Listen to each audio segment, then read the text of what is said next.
Jadi waktu itu Natalie langsung ngegas nyari Rio untuk minta tolong. Setelah ketemu, Natalie langsung cerita kalau Abel dan partinya menghilang dari LAN. Sehingga Rio pun langsung menerobos masuk dan sampailah kita pada scene ini.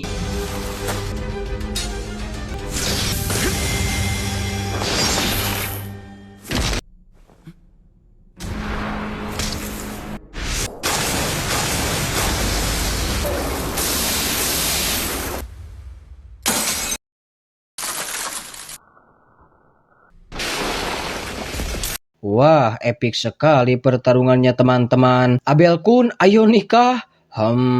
Nih orang belum pernah ngomong bejir. Setelah situasi mulai kondusif, Rio menceritakan bahwa saat menggunakan sihir pelacakan dia merasakan ada sesuatu yang aneh tepatnya di dekat tangga lantai 39. Hingga mereka pun memutuskan untuk mencari tahu apa itu.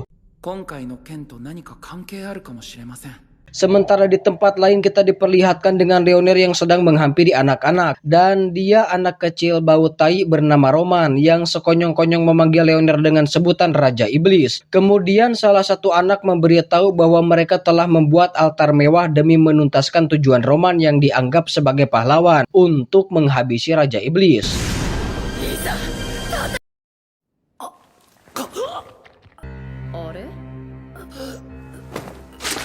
Nggak seru kan? Emang. Meskipun hasrat bertarungnya tidak tersalurkan, namun Leonard cukup senang karena dia bisa mendapatkan mutiara suci. Dan dia memberitahu bahwa dia bukanlah Raja Iblis yang mereka cari-cari, juga mengenalkan Rio, seorang manusia dengan kekuatan yang setara dengan kemampuannya. Sementara Rio dan yang lainnya mendapati bola dengan ukuran sedang yang diduga menjadi sumber dari energi yang Rio rasakan. Sehingga Arthur pun langsung mengamankan bola tersebut karena hanya itulah satu-satunya bukti yang mereka miliki.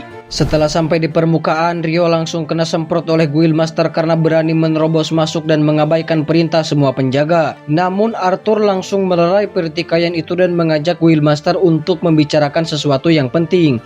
Di dalam tenda, Arthur menceritakan banyak hal termasuk tentang Abel yang hampir mati di tangan anak Raja Iblis. Kemudian dia mengungkapkan bahwa untuk saat ini baginya tidak ada yang lebih penting selain menjaga hubungan agar tetap baik dengan si Tarzan kecil ini. Karena dia tahu bahwa sedikit saja mereka meremehkan apalagi menyakiti perasaan Rio, maka tamatlah sudah riwayat mereka.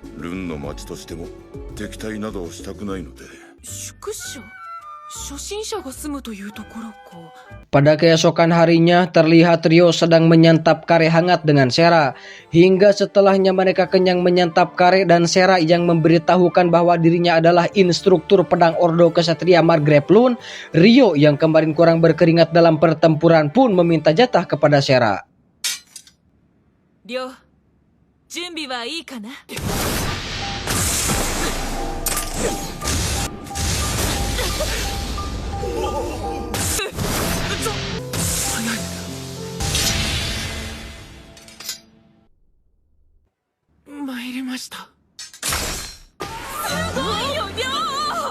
Aduh, lupa ngasih peringatan kalau jomblo dilarang nonton.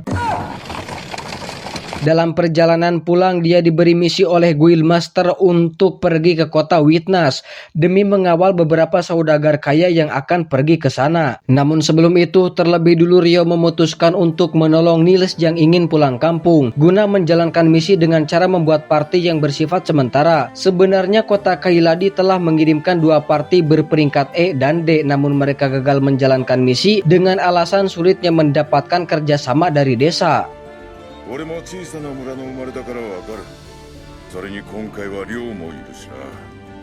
怪我人が出ないようこっちもしっかりやってくれ。 Singkat cerita, mereka telah sampai di kampung halaman Niels dan tanpa membuang waktu mereka langsung menemui kepala desa yang bernama Baulan. Setelah melepas rindu dan mengenalkan teman-temannya menyangkut soal party rank D yang gagal menjalankan misi dengan alasan tidak mendapatkan kerjasama dari desa, Baulan memberitahu bahwa warga desa hanya melarang party rank D untuk kembali bertarung di hutan bagian timur karena hutan tersebut dianggap sakral dan menjadi pantangan untuk memasukinya dari generasi ke generasi.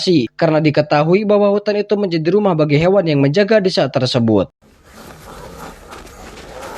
Pada keesokan harinya, terlihat mereka sedang membasmi goblin yang mengancam keselamatan warga desa. Bahkan mereka sampai mendatangi sarang goblin untuk melibas habis semua kawanan goblin.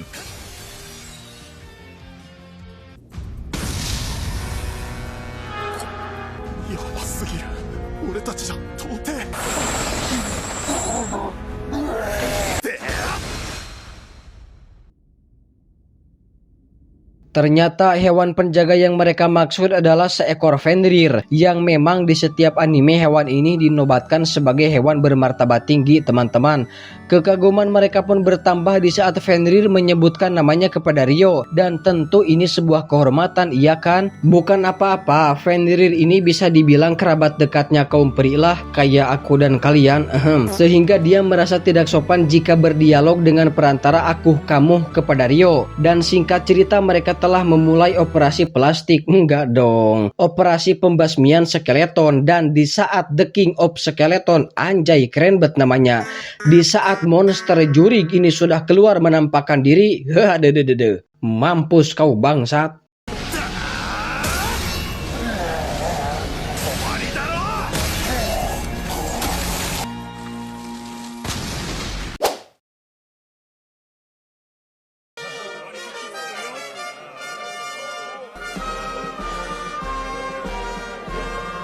Singkat cerita, mereka sudah berada di kota Witness, dan siapa sangka party yang kemarin mereka bentuk kini telah menjadi party tetap dengan nama Kamar 10.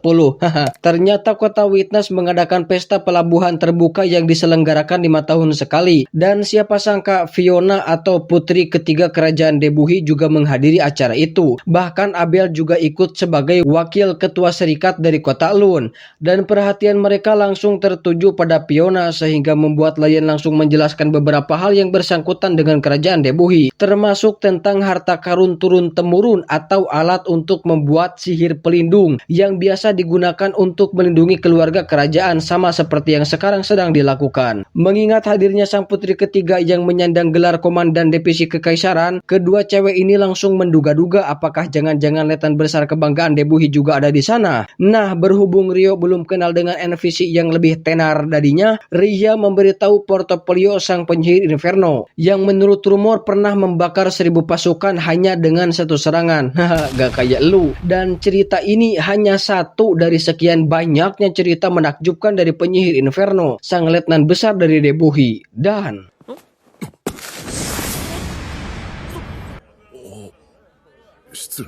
ayo pergi. Yap, ini bro orang yang barusan kita gibahin, sang penyihir Inferno atau Baron Oscar Luska. Kehadirannya di sana ya apalagi kalau bukan untuk menjaga dan jadi pelayan pribadi sang komandan. Dan kenalin, ini kakaknya Fiona, pangeran kedua kerajaan Debuhi bernama Cornard Ben. Dan mari kita lebih dekat dengan Fiona. Dia tuh bisa dibilang NPC paling sempurna. Udah mah putri raja, aset besar kemiliteran, jadi komandan tempur di usia 17 tahun. Cantik, baik, gak sombong, apa ayo apa, ya my bini. Dan untuk Ryo, si anjing males banget gue sama dia. Ryo dan teman-temannya sedang menikmati pesta, sedangkan Sera dia luntang-lantung sendiri nyariin Ryo. Sampai pada akhirnya dia mendengar kabar kalau Ryo bakalan lama gak bakal pulang ke kota. Wah, somplak tuh hati. Arigato. Ya, gua tahu. Sebenarnya mereka lagi balapan perahu, cuma ya namanya juga cowok, kayak ada yang kurang gitu kalau gak berantem. Padahal garis finish udah di depan mata, tapi karena mereka sibuk adu jotos, jadinya malah peserta lain yang menang lebih awal. Tapi sungguh hoki, mereka tetap dapat penghargaan sebagai dua insan kencon yang paling menghibur. Dan setelah itu mereka lanjut beli senjata, makan-makan, nonton pameran perahu, dan lain-lain. Namun sayang suasana fun harus kandas setelah Guild Master pergi meninggalkan kota Witness. Sehingga di saat malam sudah tiba dan langit menjadi poek,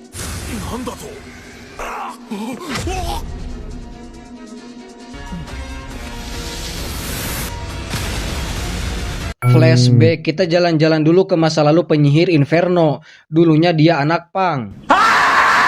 Dulunya dia anak petani yang hidup apa adanya, kayak kita semua lah. Meskipun begitu, tapi terlihat dari wajah Oscar bahwa dia sangat menikmati kehidupannya. Beberapa hari berlalu, terlihat warga desa sedang mempertahankan tempat tinggalnya dari serangan bandit yang ingin menggasak harta benda dari desa tersebut. Dan orang tua Oscar harus menjadi salah satu korban yang tewas tepat di hadapan matanya sendiri.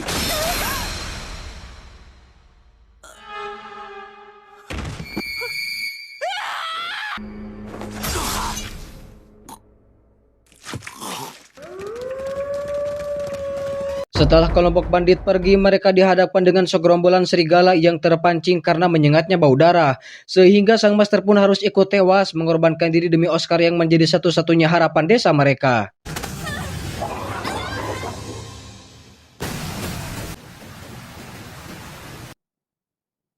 Setelah Oscar terbangun di suatu tempat milik seseorang yang kita sebut saja si kakek, Oscar langsung menangis mengingat semua hal terjadi begitu cepat. Di sana si kakek menenangkan Oscar dengan berkata bahwa seseorang yang terlahir dengan rambut merah menyala adalah manusia spesial yang dipilih langsung oleh Dewa Api, dan Oscar adalah salah satunya. Ngescup tong leweh wae. Sehingga demi meningkatkan berkah yang Oscar miliki, maka si kakek akan memberinya fasilitas yang layak untuk ditempati.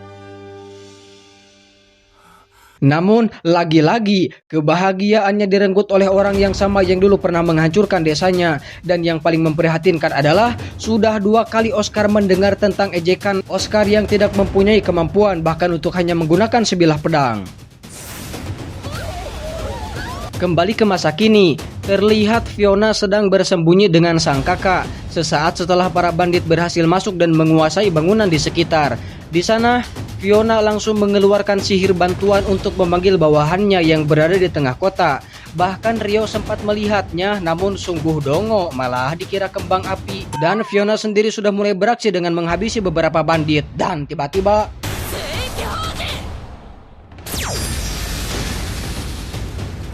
sehingga sudah jelas bahwa Fiona dan Cornard lah yang menjadi tujuan utama mereka. Dan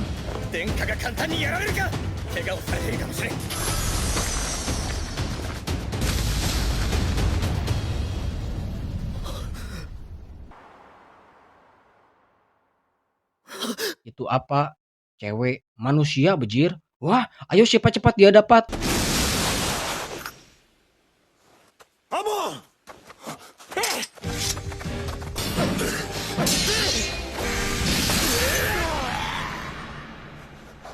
Dilalahnya Oscar datang terlalu cepat, salah paham dong mereka nying. Kembali ke MC, mau apa? Cuma mau bilang mampus. Kesalahpahaman di antara mereka berdua semakin memanas dan berujung dengan pertempuran.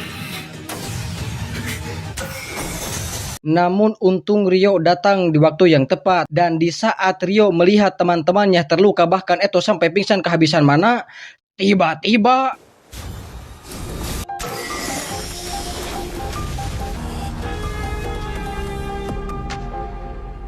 Nanda, mou owari ka?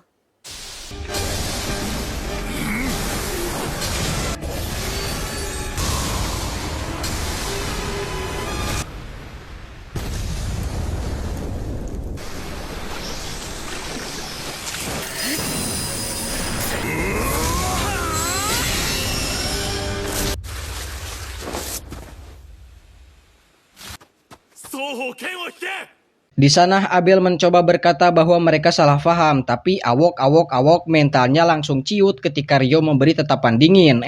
Akhirnya dia berkata pada Oscar bahwa mereka bukanlah bagian dari penyerangan ini. Meskipun Oscar sudah mengerti, namun Rio masih nang telih dendam kepada Oscar karena berani menyakiti teman-temannya. Bahkan Rio menambahkan kalau dia tidak masalah jika harus membunuh Fiona dan Oscar dalam waktu yang bersamaan.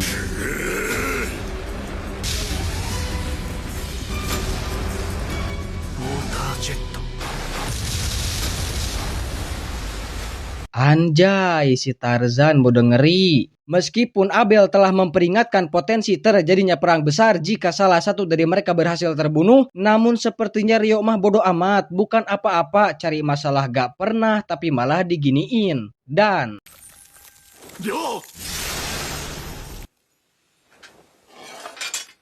namun akhirnya Rio sadar ketika melihat Abel siap mengorbankan nyawanya demi menghindari peperangan yang tidak perlu. Pada keesokan harinya, terlihat mereka sudah kembali berkumpul di tepi jurang untuk bundi. Berkumpul dan menikmati suasana pagi. Di sana Abel mengatakan bahwa dia sudah menjelaskan situasinya pada Tuan Putri dan mereka memahaminya. Bahkan Oscar menitipkan permintaan maaf pada kelompok kamar 10 untuk kesalahpahaman tadi malam. Sementara di kota Lun, Sera masih luntang-lantung menahan rindu pada si Tarzan. Sehingga ada penyesalan karena dia telah menaruh hati pada sembarang orang. Mending sama Om Akijora. Udah dibuat nyaman, setelah nyaman di ghosting.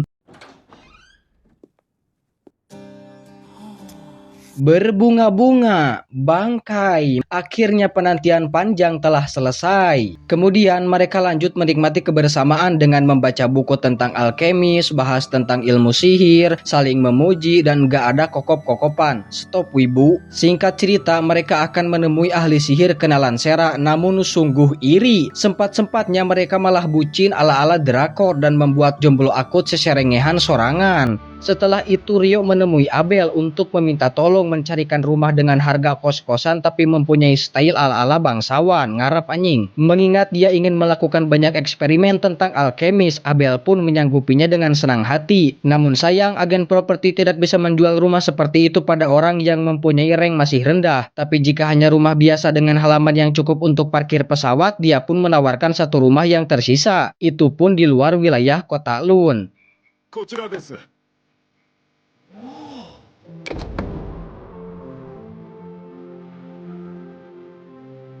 Dan setelah melihat-lihat, Rio pun setuju akan membeli dengan harga yang cukup tinggi, yaitu 3 juta per hari. Ups, dan cerita pun selesai. Akhirnya tamat juga nih anime. Meskipun endingnya enggak ngegantung, tapi di akhir kita diperlihatkan dengan Mikhail yang berkata bahwa petualangan Rio kedepannya bakalan rumit. Entah itu dengan Sera, Oscar, atau Leo. Dan tentang si cewek yang direinkarnasikan 10.000 tahun yang lalu juga belum diungkap. Latar belakang Leo, siapa otak di balik penyerangan tadi malam juga belum terungkap. Jadi pasti ada season 2-nya. Cuma yang minus di anime ini tuh pembangunan karakternya terlalu gimana ya, kayak plek-plek. Tapi ya udahlah. Pesan yang bisa kita ambil dari Mizu Zokusei no Mahotsukai adalah jangan nangkep cewek yang jatuh dari langit. Ya, itu. Saya Akizora pamit undur diri. Terima kasih dan jangan lupa untuk hanya memberi like agar Akizora bahagia. Dan jika berkenan silahkan aktifkan loncengnya agar Akizora makin semangat membuat konten-kontennya. Terima kasih sudah menonton. 1000 ucapan terima kasih laksa ketika bingahan. Bye-bye.